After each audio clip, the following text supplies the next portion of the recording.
అటుకులు మంచిగా కుక్ అవ్వాలి, అంటే కొంచెం సాఫ్ట్ అయ్యే వరకు మనము అది కుక్ చేయాలన్నమాట. ఇప్పుడు చూడండి ఈ విధంగా బాయిల్ అవుతుంది కదా, ఇలా మంచిగా కుక్ అవ్వాలన్నమాట.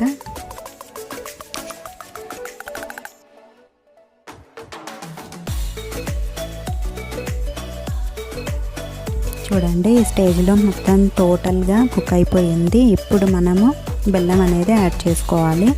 అయితే ఈ బెల్లము నేను పౌడర్ బెల్లం యాడ్ చేస్తున్నాను. మీ దగ్గర ఒకవేళ లేకపోతే మీరు నార్మల్ బెల్లాన్ని తురిమి అయినా వేసుకోండి, లేకపోతే బెల్లము సిరప్ చేసి అదైనా సరే యాడ్ చేసుకోవచ్చు. అయితే బెల్లం యాడ్ చేసేటప్పుడు మాత్రం ఫ్లేమ్ అనేది చాలా తక్కువగా ఉంచి సిమ్లో ఉంచి మనం యాడ్ చేయాలి, అదర్వైజ్ పాలు అనేవి విరిగిపోతాయి అన్నమాట. సో ఇది